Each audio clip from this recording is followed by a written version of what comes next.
तो मेरे बच्चों अब देखते हैं नेक्स्ट क्वेश्चन। नेक्स्ट क्वेश्चन क्या है, carry out the following conversations attempt 3। अच्छा, ज़रूरी नहीं है कि यहाँ पर अटेम्प्ट 3 लिखा है तो हम भी 3 ही बताएंगे, हम तो पूरे ही बताएंगे।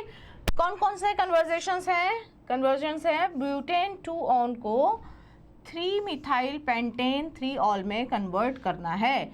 तो ब्यूटेन 2 ऑन बनाते हैं बेटे। सबसे पहले तो 1 2 3 और 4 कार्बन है, उसमें से एक कार्बन जो कि सेकेंड कार्बन है उस पर कीटोन बनाना है। तो ब्यूटेन 2 ऑन हो गया और इसको कन्वर्ट करना है किसमें? 3 मिथाइल 1 2 3 मिथाइल पेंटेन 1 2 3 4 और 5 3 मिथाइल पेंटेन 3 ऑल। ओ ये कैसे पॉसिबल है? पेंटेन 3 ऑल 3 मिथाइल 1 2 3 4 5 5 कार्बन है पेंटेन, यानी कि 5 कार्बन होने चाहिए। 3 ऑल ओके, अल्कोहल बनानी है, ठीक है। मैं इसको कीटोन देख रही हूँ।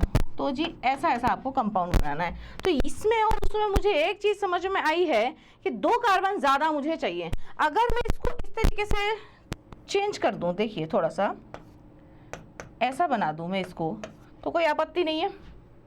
अब मुझे नज़र आ रहा है कि कीटोन को अल्कोहल में कन्वर्ट करना है, प्लस उसमें 2 कार्बन जोड़ने भी हैं। तो GR का नाम सुना है? Grignard reagent. ग्रिग्नार्ड रीजेंट लेंगे हम लोग 2 कार्बनों वाला। तो जी CH3 CH2 MgBr ले लेते हैं, कोई फर्क नहीं पड़ता है। अब रिएक्शन करवा देंगे, ऑक्सीजन इधर और मैग्नीशियम इधर, तो ये कुछ प्रोडक्ट बनेगा इस तरीके का। तो 1 2 3 कार्बन, एक कार्बन ऊपर था, सिंगल बॉन्ड ऑक्सीजन और इससे जुड़ जाएगा वो MgBr जुड़ जाएगा और यहाँ पर इस कार्बन से 2 कार्बन इधर वाले जुड़ जाएंगे, ठीक है। अब ग्रिग्नार्ड रीजेंट है तो इसका हाइड्रोलिसिस भी आपको करवाना पड़ेगा। हाइड्रोलिसिस अगर आप करवाएंगे तो यहाँ पर इसको दे दीजिए OH, यहाँ दे दीजिए H, तो बन जाएगा 3 मिथाइल, ठीक है, बन गया प्रोडक्ट। तो ग्रिग्नार्ड रीजेंट के साथ में, ग्रिग्नार्ड रीजेंट भी कौन सा? 2 कार्बनों वाला। तो अल्कोहल में अगर कन्वर्ट करना है तो आप इस तरीके से इसको कन्वर्ट कर सकते हो। सेकेंड वाली जो रिएक्शन है वो है एनिसोल टू 4 मिथॉक्सी टोलुइन। अब एनिसोल को 4 मिथॉक्सी टोलुइन में कन्वर्ट करना, ये था आपका फर्स्ट रिएक्शन। सेकेंड रिएक्शन देखिए एनिसोल। अब एनिसोल क्या होता है? ये होता है एनिसोल, देखिए बेंजीन के ऊपर OCH3, इसको कहते हैं क्या? एनिसोल, ठीक है। अब 4 मिथॉक्सी टोलुइन बनाना है। 4 मिथॉक्सी टोलुइन बनाना है तो टोलुइन मतलब बेंजीन के ऊपर जब CH3 ग्रुप होता है तो वो बनता है टोलुइन और मिथॉक्सी OCH3, ठीक है। तो OCH3 और ये यहाँ पर पैरा पोजीशन पे मैं लगा देती हूँ CH3। ये कौन है? 4 मिथॉक्सी टोलुइन। अब इसको उसमें कन्वर्ट करना है तो आप देख रहे हो डिफरेंस क्या है? यहाँ पर सिर्फ एक CH3 का डिफरेंस है। तो यहाँ पर इसका फ्रिडल क्राफ्ट एसाइलेशन करवा दो। आप क्या करवाएंगे? Friedel Crafts acylation, Friedel Crafts acylation करवाएंगे तो मिथाइल क्लोराइड के साथ में आप इसकी रिएक्शन करवा दीजिए। तो मिथाइल क्लोराइड जो है वो यहाँ पर ऐसे एसाइलेशन करवाएंगे और आपको एनहाइड्रस AlCl3 की प्रेजेंस में एनहाइड्रस AlCl3 की प्रेजेंस में यहाँ पर रिएक्शन करने के बाद में आपको प्रोडक्ट मिलेगा ऑर्थो और पैरा डायरेक्टिंग, ठीक है। एक तो वो रहा OCH3 में यहाँ लिख देती हूँ, एक CH3 यहाँ लगा देती हूँ। तो ऑर्थो पैरा डायरेक्टिंग यहाँ पर ग्रुप आपको फॉर्म होगा फ्रिडल क्राफ्ट एसाइलेशन से, ठीक है। नेक्स्ट है फिनॉल को बेंजीन में कन्वर्ट करना है। बहुत सिंपल है। फिनॉल को अगर आपने बेंजीन में कन्वर्ट करना है तो थर्ड रिएक्शन जो है वो इस तरह की है। फिनॉल में OH ग्रुप होता है, इसको आपको कन्वर्ट करना है बेंजीन में। बताओ क्या गया? बेंजीन में जाने के बाद में यहाँ से निकला ऑक्सीजन, और ऑक्सीजन कौन निकालता है? अपनी जिंक दुष्ट ठीक है। जिंक के साथ में अगर आप इसकी रिएक्शन करवाएंगे तो जिंक क्या काम करेगा, यहाँ से ZNO की फॉर्म में इस ऑक्सीजन को हटा देगा और बेंजीन जो है बना देगा। और फोर्थ जो था, फोर्थ क्या था आपका, क्लोरोइथेन को इथॉक्सी इथेन में, क्लोरोइथेन इथॉक्सी इथेन में कन्वर्ट करवाना है। तो क्लोरोइथेन को इथॉक्सी इथेन में कन्वर्ट करवाना है तो एक रिएक्शन है, देखना, क्लोरोइथेन CH3CH2Cl। मैं यहाँ पर रिएक्शन लिख रही हूँ, आप मुझे कमेंट में उसका नाम बताइएगा, ठीक है। NaO क्लोरो क्या बनाया, इथॉक्सी इथेन, दोनों तरफ इथेन, ओके। इधर भी CH2CH3। बोलिए रिएक्शन का नाम आ रहा है क्या, फटाक से बताइए, जल्दी से कमेंट करके मुझे बताइएगा इसका नाम क्या है रिएक्शन का। NaCl यहाँ से भाग जाएगा और आपको इथॉक्सी इथेन यहाँ से दे देगा। वेरी गुड, ठीक है, बहुत सिंपल सी। और नेम रिएक्शन बेस्ड यहाँ से क्वेश्चंस आते हैं, तो नेम रिएक्शंस को प्लीज थोड़ा सा ध्यान से देखिएगा। नेक्स्ट हम चलते हैं बच्चों, answer the following questions. Are the enthalpies of atomization of zinc and copper matched correctly? अब देखो जिंक और कॉपर देख करके आपको लग रहा होगा कि ये जो क्वेश्चन है D एंड F ब्लॉक से है, ठीक है। अब एलिमेंट जो है जिंक और कॉपर, उसकी एंथैल्पी ऑफ एटमाइजेशन दे रखी 339 और 130, ठीक है। Are the enthalpies of atomisation of copper and zinc matched correctly? नहीं, ये मैच्ड करेक्टली नहीं है। जिंक, अरे यार, एंथैल्पी ऑफ एटमाइजेशन, एटमाइजेशन की एंथैल्पी का मतलब क्या होता है, जिसको स्टेबल एटम में कन्वर्ट करने के लिए एनर्जी जितनी ज़्यादा निकल रही है या जितनी ज़्यादा एनर्जी की ज़रूरत है, वही एंथैल्पी ऑफ एटमाइजेशन कहलाती है। आप जिंक को देखो, है ना, जिंक का जो इलेक्ट्रॉनिक कन्फिग्रेशन होता है, मैंने कहा था इनऑर्गेनिक की कोई भी प्रॉब्लम अगर आप लोगों को सॉल्व करनी है तो इनऑर्गेनिक की हर एक प्रॉब्लम का एक ही समाधान है, क्या, इलेक्ट्रॉनिक कन्फिग्रेशन। जिंक का जो इलेक्ट्रॉनिक कन्फिग्रेशन होता है वो क्या होता है, outer configuration, it is 3d10 4s2। अपने आप में ही ये स्टेबल फॉर्म में है ना, और इसकी एंथैल्पी ऑफ एटमाइजेशन तो कम होगी, अपने आप में एटॉमिक फॉर्म में स्टेबल कंपाउंड है ना। कॉपर देखो, कॉपर की जो इलेक्ट्रॉनिक कन्फिग्रेशन है वो कितना है, साइंस टीचर विनीता क्रमानी, मन फे कोनी, क्यों, कॉपर 3d10 4s1, तो 3d10 4s1, 3d10 और 4s1 यहाँ पर है। तो आप देखो यहाँ पर अनपेयर्ड इलेक्ट्रॉन है ना, इस अनपेयर्ड इलेक्ट्रॉन की वजह से इसकी एंथैल्पी ऑफ एटमाइजेशन जो है वो जिंक से ज़्यादा होगी। तो जिंक की एंथैल्पी ऑफ एटमाइजेशन कितनी होगी, 130, और कॉपर की हो जाएगी 339 किलो जूल पर मोल, ठीक है मेरे बच्चों। एक्चुअली यहाँ पर सारा का सारा रोल किसका है, यहाँ पर अनपेयर्ड इलेक्ट्रॉन का है। जिंक में कोई भी अनपेयर्ड इलेक्ट्रॉन प्रेजेंट नहीं होता है, जबकि कॉपर में एक अनपेयर्ड इलेक्ट्रॉन होने की वजह से इसकी एंथैल्पी ऑफ एटमाइजेशन इसकी एंथैल्पी ऑफ एटमाइजेशन से ज़्यादा आएगी। नेक्स्ट क्वेश्चन देखो, out of sulphuric acid and hydrochloric acid यानी कि H2SO4 और HCl, which acid will you prefer for पर मैंगनेट टाइट्रेशन एंड वाई? देखो पर मैंगनेट की जो टाइट्रेशन है उसमें आप सल्फ्यूरिक एसिड और HCl इन दोनों में से किसको प्रिफर करते हो? अगर आप लोगों ने जो अपने लेबोरेटरी है, अगर आप वहां पर गए हो कभी और आपने टाइट्रेशन मेथड्स की हैं, तो टाइट्रेशन मेथड्स करने के बाद में आप लोगों को पता लगा होगा कि आप लोग किसका यूज करते हैं, है ना। जो सल्फ्यूरिक एसिड है हम उसका इस्तेमाल ज़्यादा करते हैं, क्योंकि जो HCl है वहाँ से आपको मिलता है क्लोराइड आयन, और क्लोराइड आयन जो है वो बाद में मेस क्रिएट करता है। दैट इज वाई यहाँ पर जो आंसर होना चाहिए वो क्या होना चाहिए, सल्फ्यूरिक एसिड, ठीक है, sulphuric acid. Sulphuric acid H2SO4 sulphate ion देता है, वो हमारे लिए जोरदार होता है। अब ये जो रिएक्शन है इसको आपको कंप्लीट करना है, क्योंकि एरो दिया हुआ है, आगे इसमें कुछ भी नहीं लिखा हुआ है, तो आपको समझ में आना चाहिए कि ये क्या कर रहा है, आपको बोल रहा है कि भाई आगे इस रिएक्शन को कंप्लीट कीजिए। इस रिएक्शन को कंप्लीट करते हैं कैसे, देखो 5NO2 minus plus 2MnO4 minus और प्लस 6H प्लस। अब देखिए, आप जब भी आपको पता होगा कि एसिडिक मीडियम में MnO4 जो है वो किस में कन्वर्ट हो जाता है, Mn2 प्लस में कन्वर्ट हो जाता है। किस में कन्वर्ट हो जाता है, Mn2 प्लस में कन्वर्ट हो जाता है। ये अच्छी तरीके से आप लोग ध्यान रखिए। कितने Mn है यहाँ पर, 2 Mn है, ठीक है। अब Mn तो गए, बच गया क्या, ऑक्सीजन, है ना, और यहाँ पर है H प्लस, है ना। अब ये H प्लस कितने हैं, 6H प्लस है तो कितने H2O बनेंगे, टोटल 3H2O बनेंगे। और ये NO2 जो आयन है, NO2 माइनस आयन, वो किस में कन्वर्ट हो जाएगा, NO3 माइनस आयन में, और कितने हैं, टोटल 5। तो ये हो गई एक बैलेंस्ड केमिकल रिएक्शन। ठीक है, आपको पता होना चाहिए कि एसिडिक मीडियम में ये MnO4 किस में कन्वर्ट हो जाता है बेटे, Mn2 प्लस में। क्लियर, चलिए नेक्स्ट क्वेश्चन हम देखते हैं नाउ। अच्छा ओके, सेक्शन डी में अब हम आ चुके हैं बच्चों। सेक्शन डी में 29 से 30 मतलब 2 क्वेश्चंस होंगे, 29 नंबर का और 30 नंबर का, और केस बेस्ड या डेटा बेस्ड ये क्वेश्चंस होंगे, और हर एक क्वेश्चन जो है 4 मार्क्स का होगा। अभी 4 मार्क्स का ऐसे होगा कि हो सकता है 1-1 मार्क के 4 क्वेश्चंस हो, या 1-2 मार्क का क्वेश्चन हो, दो बाकी के 2 1-1 मार्क्स के हो, या 2 क्वेश्चंस 2-2 मार्क्स के, डिवाइडेड भी हो सकता है या ये कंप्लीट भी हो सकता है। तो उसके लिए पहले तो आपको ये जो केस है या ये जो डेटा है इसको आपको पूरा का पूरा पढ़ना पड़ेगा। और यहाँ पर टॉपिक लिखा हुआ है conductivity of aqua solution. Aqua solution की कंडक्टिविटी के ऊपर ही क्वेश्चन है। ठीक है, अभी कंडक्टिविटी जो है वो कौन से वाले चैप्टर में आती है आप लोगों को पता है। एक्वा सॉल्यूशन की कंडक्टिविटी इलेक्ट्रोकेमिस्ट्री से आया है ये, है ना। तो electrical conductivity is based on the flow of ions. Slightly ionised substances are weak electrolytes.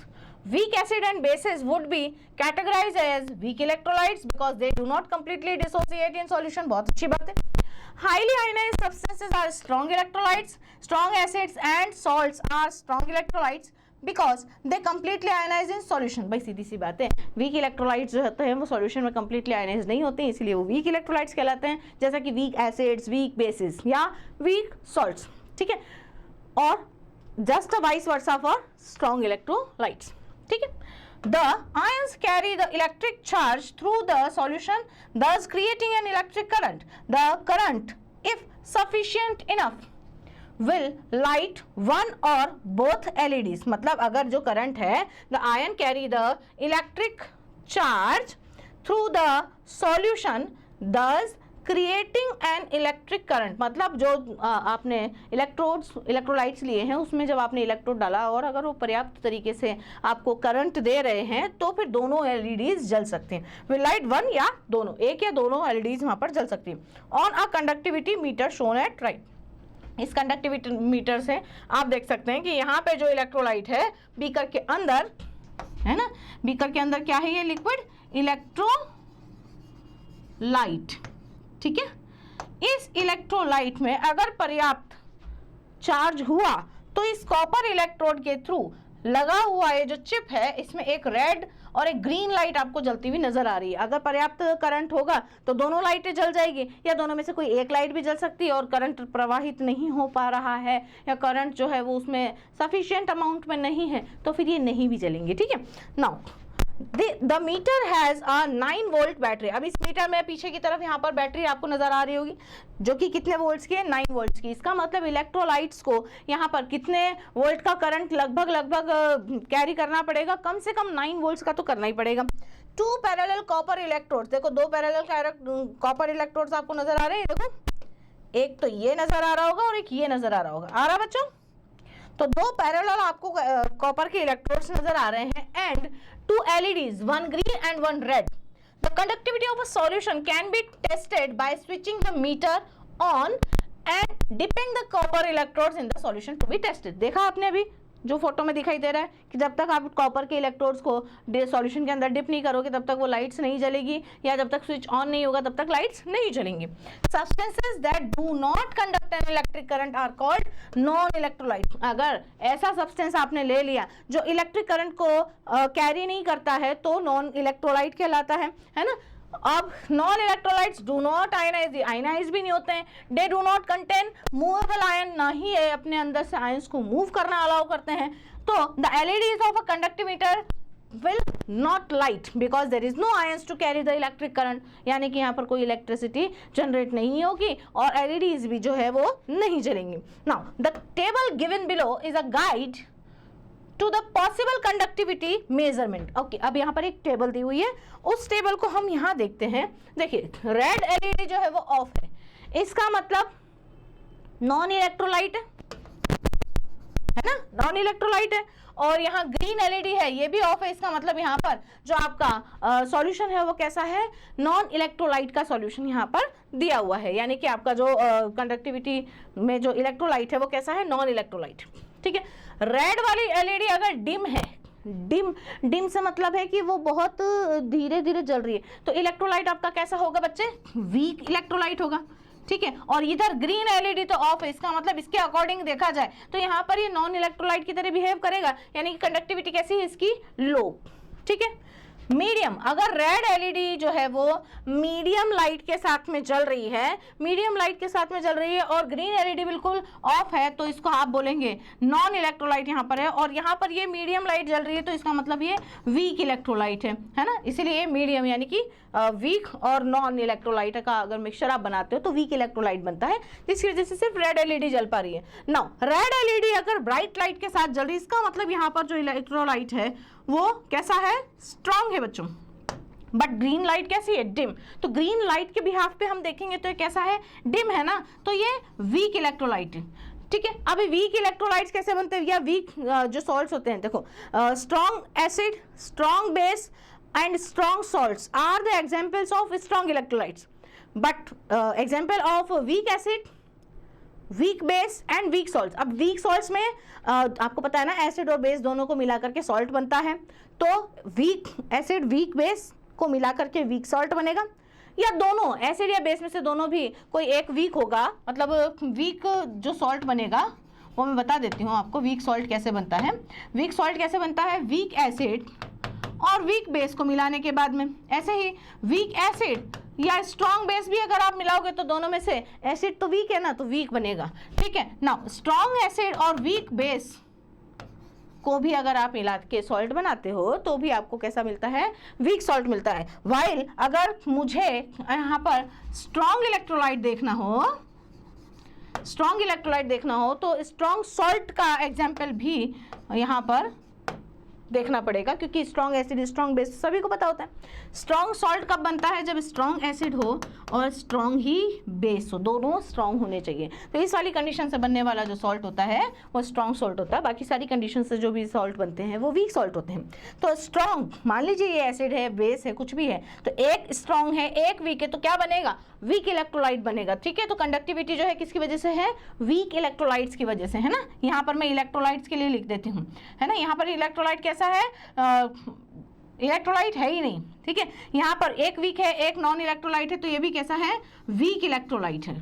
ठीक है, वीक इलेक्ट्रोलाइट, ये वीक ये नॉन, तो ये भी कैसा, वीक इलेक्ट्रोलाइट। और ये स्ट्रॉन्ग ये वीक, तो भी कैसा, वीक इलेक्ट्रोलाइट। अब यहाँ पर देखिए वेरी ब्राइट एंड मीडियम, है ना। वेरी ब्राइट मतलब स्ट्रॉन्ग और मीडियम, क्योंकि यहाँ से यहाँ तक आप देखते आ रहे हो पूरे में सबसे ज्यादा जो है ये मीडियम वाला ही है, तो ये में भी थोड़ा सा स्ट्रॉन्ग है ना, थोड़ा कम स्ट्रॉन्ग बट स्ट्रॉन्ग, क्योंकि यहाँ पर कंडक्टिविटी कैसी है, वेरी हाई, तो आप इसको कैसा मानेंगे, स्ट्रॉन्ग इलेक्ट्रोलाइट का एग्जाम्पल मान सकते हैं। ठीक है, अब करना क्या है हमें, क्वेश्चन से based on the information provided above answers the following question, answer the following question. अब पहला क्वेश्चन देखिए, is it possible to identify whether the given solution is 1m NaOH and 1m HCl using the conductivity meter? Justify your answer। देखो 1m दोनों की molarity यानी कि concentration जो है वो सेम दे दी है, और बोला है कि NaOH और HCl को मिलाने के बाद में is it possible to identify whether the given solution using the conductivity meter, इसको क्या ये पता कर पाना पॉसिबल है क्या, बताइए। NaOH क्या है, एक स्ट्रॉन्ग एसिड है, या सॉरी NaOH क्या है, एक बेस है ना, और ये बेस कैसा है, NaOH और KOH are the examples of strong bases. तो NaOH एक स्ट्रॉन्ग बेस है, ये एक स्ट्रॉन्ग बेस है, और HCl भी कैसा है, एक स्ट्रॉन्ग एसिड है। तो स्ट्रॉन्ग एसिड और स्ट्रॉन्ग बेस मिलकर के आपकी जो कंडक्टिविटी है, इसको यहाँ पर जो सॉल्यूशन है, it is not possible to identify, है ना। कंडक्टिविटी मीटर में अगर आप दोनों ही स्ट्रॉन्ग ले लेते हो तो इसको पॉसिबल ही नहीं है, जस्ट इस सॉल्यूशन से, मतलब स्ट्रॉन्ग एसिड और स्ट्रॉन्ग बेस, और दोनों की कंसंट्रेशन कैसी है 1, तो it is not possible to identify, ठीक है, इन दोनों सॉल्यूशंस के द्वारा जो कंडक्टीमीटर में जो कंडक्टेंस आई है इसको फाइंड कर पाना मुश्किल है, क्योंकि दोनों कैसे हैं, स्ट्रॉन्ग है, तो इट इज़ नॉट पॉसिबल, ठीक है, इट इज़ नॉट पॉसिबल, ठीक। नेक्स्ट है, what is the possible pH value, मैं चेंज कर लेती हूँ, what is the pH value of solution if the glow of green LED is medium and the red LED glows very brightly। देखो green LED medium है, medium का मतलब कैसा है, वीक इलेक्ट्रोलाइट है ना, मैंने पहले ही बताया था आपको कि कैसा इलेक्ट्रोलाइट है, it is a weak electrolyte, और रेड LED ग्लो कर रही है very brightly, it is a strong electrolyte, ठीक है। अब स्ट्रॉन्ग इलेक्ट्रोलाइट, अच्छा इनका pH की बात हो रही है, तो स्ट्रॉन्ग इलेक्ट्रोलाइट्स का मतलब हो सकता है कि स्ट्रॉन्ग एसिड लिया हो या स्ट्रॉन्ग बेस लिया हो, तो स्ट्रॉन्ग एसिड, अगर मान लीजिए मैं दोनों ही जगह पर एसिड की एग्जांपल्स लेती हूँ, तो स्ट्रॉन्ग एसिड्स के लिए जो pH की वैल्यू होती है वो कैसी होती है, मिनिमम होती है ना बच्चों, मिनिमम होती है।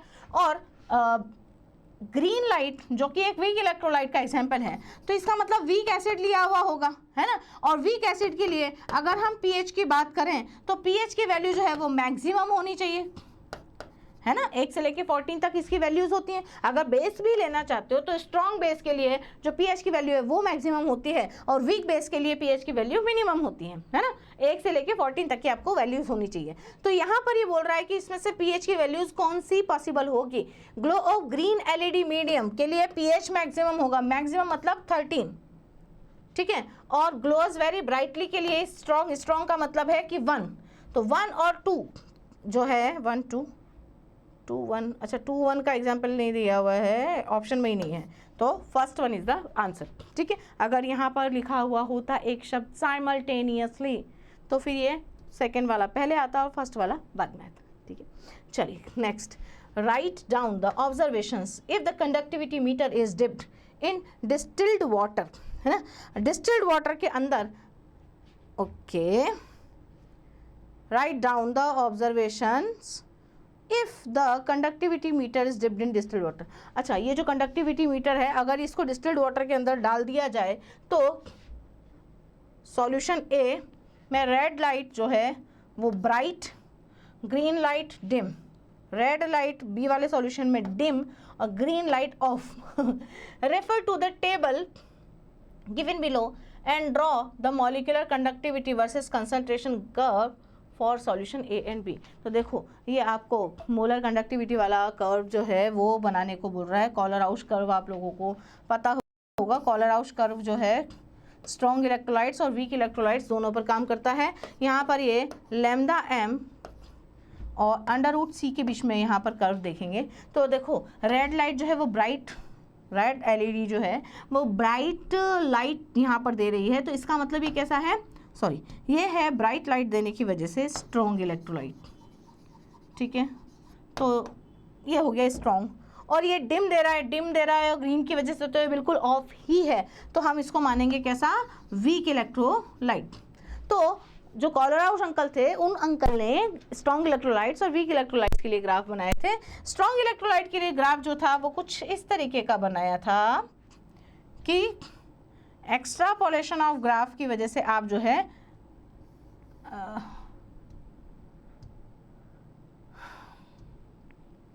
एक्स्ट्रापोलेशन ऑफ कर्व की वजह से आप इसको लास्ट तक फाइंड कर सकते हो। और यहाँ पर इन्होंने वीक इलेक्ट्रोलाइट्स के लिए बताया था, वीक इलेक्ट्रोलाइट्स के लिए बताया था कि भाई वीक इलेक्ट्रोलाइट्स की जो कंडक्टिविटी है जैसे जैसे डाइल्यूशन बढ़ेगा वैसे वैसे थोड़ी सी बढ़ेगी और फिर बाद में ऐसे चली जाएगी, यानी कि वीक इलेक्ट्रोलाइट्स के लिए ग्राफ आपने इस तरीके का देखा होगा। तो यहाँ पर स्ट्रॉन्ग इलेक्ट्रोलाइट कौन है, फॉर सॉल्यूशन ए, सॉल्यूशन ए के लिए कैसा ग्राफ आएगा, ऐसा वाला, और ये वाला ग्राफ किसके लिए आएगा, for solution B, solution B के लिए वीक इलेक्ट्रोलाइट्स वाला ग्राफ आएगा, ठीक है, क्योंकि वो यही बोल रहा है we have to draw the graph between molecular conductivity versus concentration. Okay, चलिए नेक्स्ट क्वेश्चन बढ़ते हैं। ओके, ये भी एक केस बेस्ड क्वेश्चन है। कंडक्टिविटी ऑफ एक्वस सॉल्यूशंस ये भी कंडक्टिविटी ऑफ एक्वा सॉल्यूशंस यानी कि वही इलेक्ट्रोकेमिस्ट्री के ऊपर ही बेस्ड है।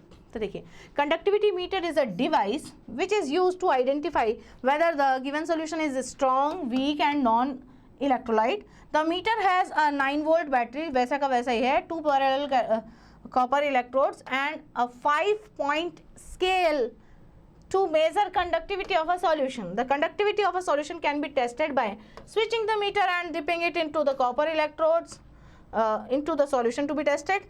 Electrical conductivity is based on the flow of electrons. वही पूरा का पूरा यहाँ पर दिया हुआ है सेम टू सेम, बट यहाँ पर कुछ कुछ चीज़ें जो है वो सेम अलग है। The current if sufficient enough will show a value of 3 और 4 on the conductivity meter, है ना। करंट की वैल्यूज भी यहाँ पर बता रखी है इसमें। Slightly ionized substances are weak electrolytes, ये हमें पता है बहुत अच्छी तरीके से। The values of weak electrolytes are 1 और 2, यहाँ पर वैल्यूज भी दी हुई हैं, पहले वाले में वैल्यूज नहीं दी हुई थी। Substances that do not conduct electricity, हमें पता है वो कैसे होते हैं, नॉन इलेक्ट्रोलाइट्स होते हैं। And the conductivity meter shows value of 0। देखो दोनों ही केसेस जो हैं आपको अच्छे तरीके से पहले पढ़ने पड़ेंगे, थोड़ा सा एक टाइम कंज्यूमिंग है, बट आप एक रफली थॉरोली अगर इसको पढ़ेंगे तो आपको समझ में आएगा कि उस वाले में और इस वाले में क्या क्या डिफरेंसेस हैं। यहाँ पर कुछ कुछ डिफरेंसेस देखने को मिल रहे हैं। The following table is guided to the possible conductivity values. तो देखिए ये रही स्केल है 0 से 4 तक। कंडक्टिविटी सीधी बात है कि अगर कम कंडक्टिविटी होगी तो लो या नन, 1 होगी और 4 होगी तो ऐसा। तो based on the information provided above answer the following questions. ठीक है, क्वेश्चन क्या है? अरे यार सेम क्वेश्चन है, यार सेम क्वेश्चन है। तो देखो स्ट्रॉन्ग इलेक्ट्रोलाइट है दोनों ही जगह पर, तो क्या होगा इसका answer? Same to same. No, it is not possible to find. ठीक है, now what is the possible pH value of solution if the scale shows the value of 4। देखो 4 अगर वैल्यू है तो इसका मतलब क्या है? वेरी हाई कंडक्टिविटी है। और हाई कंडक्टिविटी का मतलब क्या है? यहाँ पर स्ट्रॉन्ग इलेक्ट्रोलाइट्स आप लोगों ने लिए हुए हैं। स्ट्रॉन्ग इलेक्ट्रोलाइट्स अगर मेरे बच्चों आप लोगों ने लिए हैं तो स्ट्रॉन्ग इलेक्ट्रोलाइट लेने पर 1 भी आ सकती है, 3 भी आ सकती है। So the answer is same to same. Next है, what will be the value on the scale if the conductivity meter is dipped in distilled water। अब distilled water के अंदर अगर है तो A के लिए वैल्यू 3 आ रही है, B के लिए वैल्यू 2 आ रही है। तो predict the electrolyte is a strong or weak electrolyte on the basis of the following observation। अब अगर A के लिए वैल्यू 3 आ रही है तो 3 जो है वो 4 के करीब है, तो इसका मतलब ये कैसा है? एक स्ट्रॉन्ग इलेक्ट्रोलाइट के लिए है वैल्यू। ठीक है, और ये वाली जो वैल्यू है ये है वीक इलेक्ट्रोलाइट के लिए। ठीक है, नेक्स्ट है ओके, एक और केस बेस्ड क्वेश्चन है। आयरन EDTA कॉम्प्लेक्स, ये आपका है कोऑर्डिनेशन कंपाउंड से।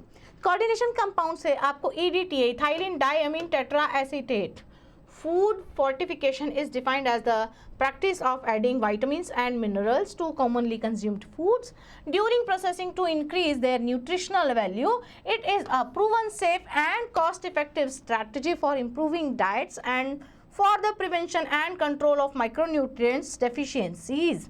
A food product such as rice, wheat, flour, edible oil that is fortified through the addition of fortification is called a vehicle। ठीक है, यहाँ पर देखो आयरन EDTA कॉम्प्लेक्स दे रखा है, ठीक है, और उसके बारे में यहाँ पर लिखा हुआ है बहुत सारा कुछ कुछ। और एक और पैराग्राफ है यहाँ पर, in Africa and south Asian countries 40% of the population suffers from anaemia. देखो अफ्रीका और साउथ एशियन कंट्रीज जो होती हैं उनमें से 40% जो पॉपुलेशन होती है उनको सभी को एनीमिया होता है। एनीमिया का मतलब होता है एक ऐसी डिजीज़ जिसकी वजह से हमारी बॉडी में जो खून है उसकी कमी हो जाती है ना। तो average human needs nearly 10 milligrams of iron. अब जिसको खून की कमी हो जाती है उसको हम क्या देते हैं? आयरन देते हैं। और नियरली हमें एवरेज ह्यूमन बॉडी को 10 मिलीग्राम आयरन डेली चाहिए, है ना। तो आज ही जा कर के ट्रक खा जाओ आप लोग, कोई दिक्कत नहीं है। तो iron fortification may be useful in fighting iron deficiencies in humans.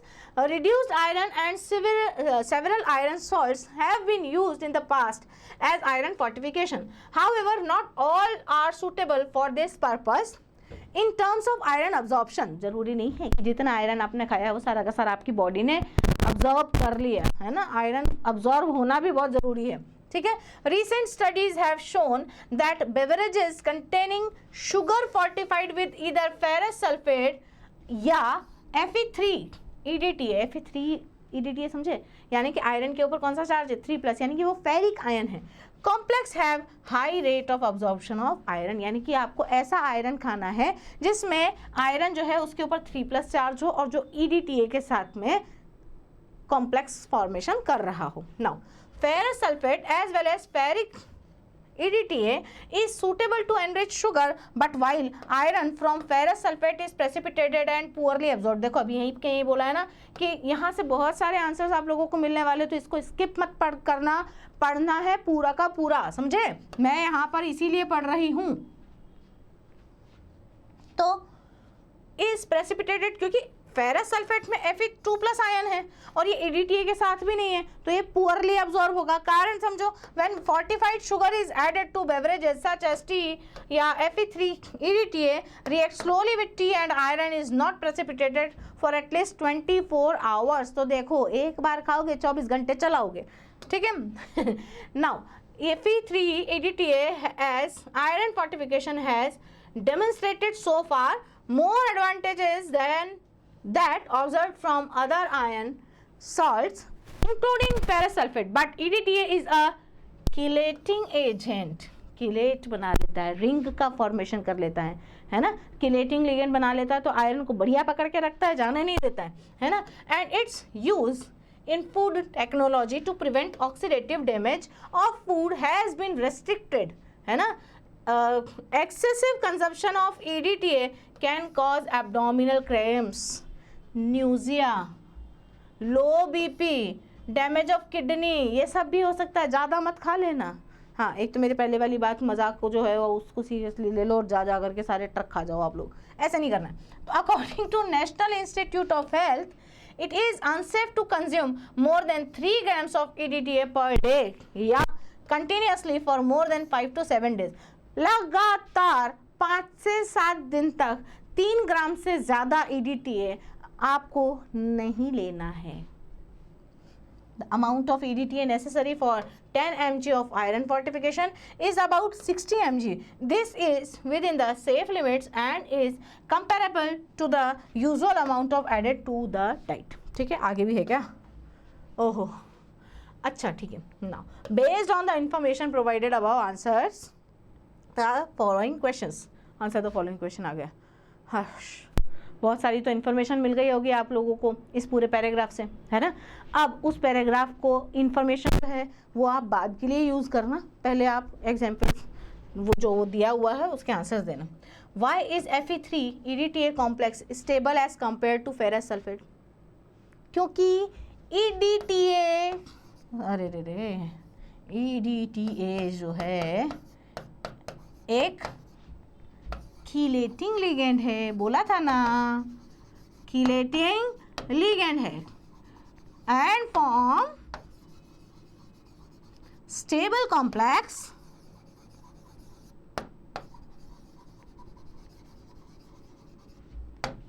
Stable complex का फॉर्मेशन करता है, इसीलिए आयरन को ट्रैप करके रखता है। नहीं है तो नहीं, अगर आप लोगों को यकीन होता है ना तो ये देख लो, आयरन को इसने पूरा ट्रैप करके, ये EDTA है, इस आयरन के अलावा यहाँ पर जो भी दिखाई दे रहा है ना वो पूरा का पूरा एक ही कीलेटिंग लिगेंड है, तो इसने इसको बढ़िया तरीके से जाल में फंसा लिया है, जाने नहीं देगा ये इसको। ओके, तो आयरन को फंसा लेता है EDTA, ठीक है, कीलेटिंग लिगेंड होने की वजह से, तो इसीलिए ये स्टेबल है।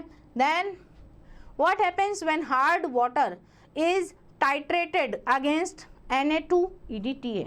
तो इसके लिए क्वेश्चन है, you are a doctor working in Somalia. भाई ये सुनकर ही कितना अच्छा लग रहा होगा बहुत सारे बच्चों को, है ना। यू आर अ डॉक्टर, ठीक है, अच्छी बात है, बट आपकी पोस्टिंग सोमालिया में हो गई है। Will you recommend iron fortified food to your patients? बताइए। सोमालिया में मैं बता दूं आप लोगों को, तो अभी मैंने एक पैराग्राफ पढ़ के बताया था आप लोगों को, ये वाला African and south Asian countries, उसमें सोमालिया भी आता है ना। अभी सोमालिया वाले लोगों को क्या आप आयरन डेफिशिएंसी या आयरन फोर्टिफाइड फूड रेकमेंड करोगे अपने पेशेंट्स को? Support your answer with references from the passage. वही वाला पैसेज आप लोगों को पढ़ना है, कौन सा? ये वाला, है ना, ये वाला जब आप पूरा पढ़ोगे तो आप देखोगे कि ऐसे ह्यूमंस जिन लोगों को, है ना, इसका आंसर कैसा होगा? इसका आंसर ऐसा होगा, yes I recommend my patients iron fortified food, but केवल उन्हीं को जिनको एनीमिया है ना, ओनली एनेमिक जो पेशेंट्स है ना उन्हीं को रेकमेंड करना, नॉन एनेमिक को आप मत रेकमेंड कर देना, वरना गलती हो जाएगी, गड़बड़ हो जाएगी, है ना, बताया था ना 5 से 7 दिन तक 3 मिलीग्राम से ज़्यादा नहीं लेने का। तो केवल और केवल एनेमिक पेशेंट्स जो हैं केवल उन्हीं को आप जो है ये देने वाले हो।